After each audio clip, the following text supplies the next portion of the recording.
No último encontro, nós falamos sobre os ativos de renda fixa, principalmente aqueles relacionados à emissão bancária, que tem a garantia do FGC, que é o Fundo Garantidor de Crédito. Falamos também sobre principalmente sobre três tipos de ativos: o CDB, o LCI e LCA. Falamos também sobre o tipo de precificação, o tipo de rentabilidade que esses ativos podem ter. E são três. São os ativos pré-fixados, aqueles que você contrata uma taxa de rentabilidade na hora da compra do ativo. Os pós-fixados, que acompanham um indicador de mercado, principalmente o CDI, que é o Certificado de Depósito Interbancário. E também, por fim, os ativos atrelados à inflação, que são os ativos híbridos, que tem um percentual que acompanha o IPCA, que acompanha a inflação, e uma taxa pré-fixada, que é aquela definida na hora da compra do ativo. E aqui sempre aparece uma pergunta que aparece bastante, é qual que é o melhor ativo para se investir? E a resposta aqui depende muito da sua carteira, do seu perfil de investimento. Não tem um ativo que seja o melhor ativo dentre todos eles.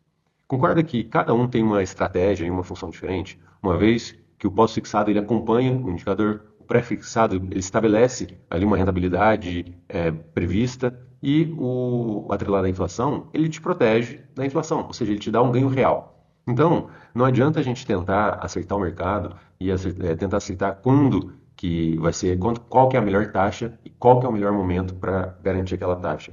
Uma vez que o mercado ele varia bastante e é muito ineficiente tentar acertar o melhor momento, fazer um market time do mercado. Então, a melhor estratégia aqui é montar uma carteira bem definida com seus objetivos, em relação aos seus objetivos, e executar. E é sempre interessante ter todas essas três classes de ativos dentro de uma carteira. Um percentual em pós-fixado, outro percentual em ativos atrelados à inflação e uma outra parte em ativos atrelados em ativos pré-fixados.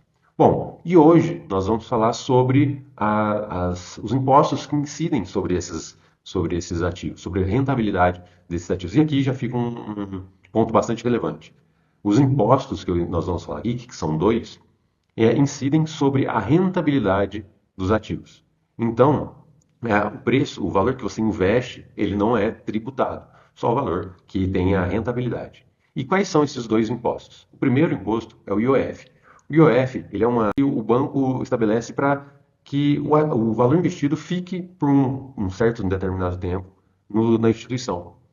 O IOF tem prazo de validade, ele vale nos primeiros 30 dias. O que isso quer dizer? Se você investe R$ 1.000 a uma taxa de 2% no período, ele vai rendendo um pouquinho a cada dia. E se você retira no primeiro dia, você investiu num dia e retirou no outro, ele vai ter uma tributação em cima da rentabilidade de 96%. Ou seja, praticamente não vai ter retorno nenhum. E já no 30º dia, ou seja, no dia 30, essa tributação ela já vai a zero. Ou seja, é um estímulo que o banco te dá para que você deixe o seu dinheiro por mais tempo, por mais de 30 dias na instituição. Esse é o primeiro imposto. Então, ele incide sobre a rentabilidade do produto. Lembre-se disso. E o segundo imposto é o imposto de renda.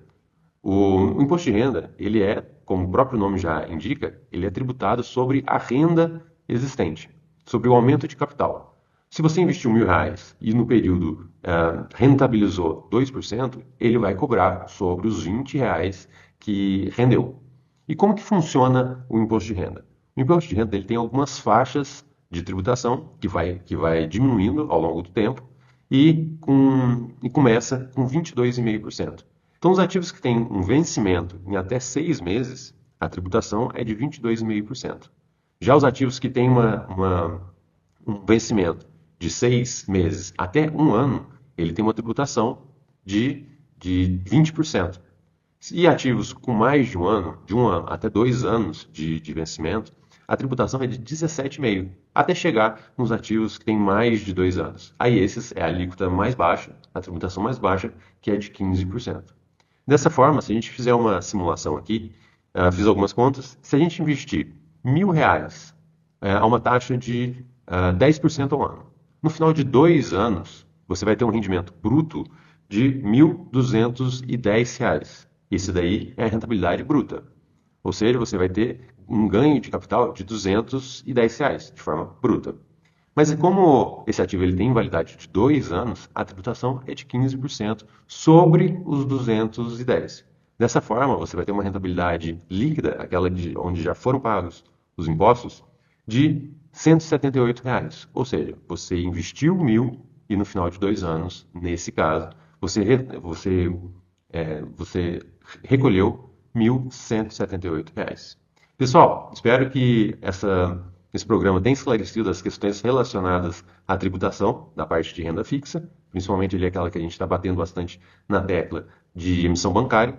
Espero que tenha esclarecido as dúvidas e hoje nós ficamos por aqui. No próximo episódio nós vamos falar mais sobre os ativos para a composição da sua carteira de investimentos.